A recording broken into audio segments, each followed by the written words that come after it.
Hello and welcome back to another video. In this video we're going to talk about something that may be a little bit controversial, and that is why using a high ISO isn't always a bad thing. So let's get into it.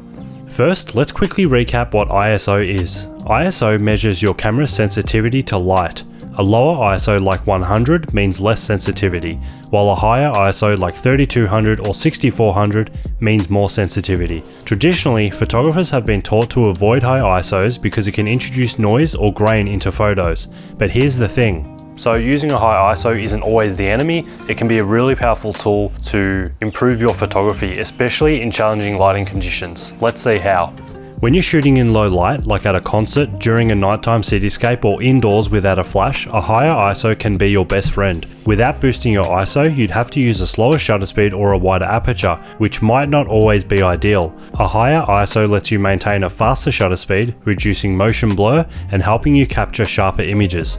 Thanks to advancements in camera technology, modern cameras are much better at managing noise at higher ISOs. What used to be a grainy mess at ISO 3200 on older cameras can now look quite clean on newer models.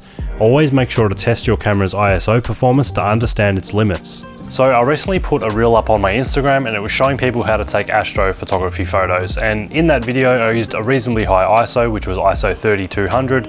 Now the reason for that ISO is because I use the NPF rule when calculating my shutter speed for astrophotography. If you don't know what that is, just give that a quick Google or watch my last video.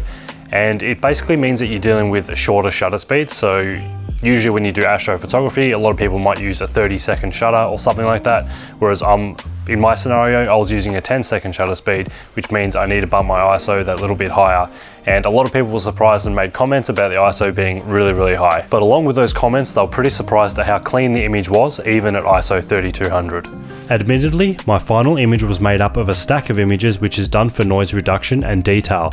But even just one single frame shot at ISO 3200 was reasonably clean, considering it was extremely dark where the image was taken. So most of the people who made the comments about me using the higher ISO said they usually shoot with a lower ISO and then lift the exposure in post when they're editing in Lightroom, Photoshop, whatever software it is that they're using.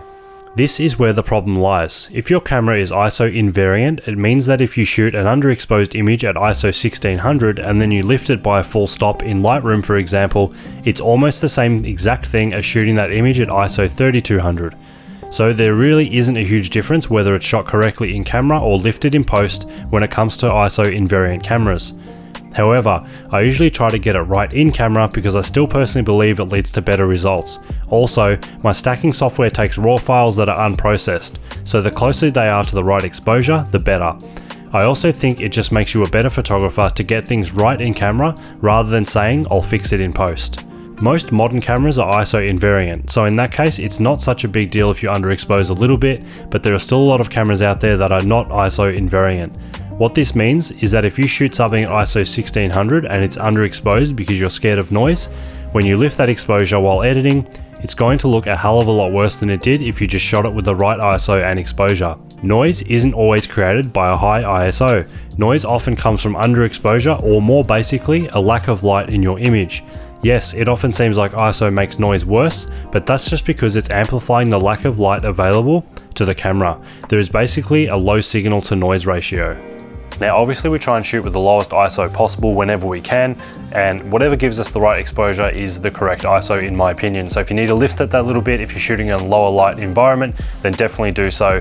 Don't be scared to lift it up because of noise, because it's going to look worse when you lift it up later in post, depending on the camera that you're using. And another thing to add, that software with noise reduction is getting really, really good. So there's tools in Photoshop, Lightroom, and other editing software now that does a really good job of noise reduction. So there should be no reason for you to be scared of lifting your ISO up just that little bit, just to make sure the image is exposed correctly. As I said, we are always trying to aim for the lowest ISO possible, but if the scenario needs it, then definitely bump your ISO up to get the correct exposure. So hope that helps. Hope you enjoyed this video. Don't forget to like, comment, and subscribe, and I'll see you in the next one. Thank you very much for watching.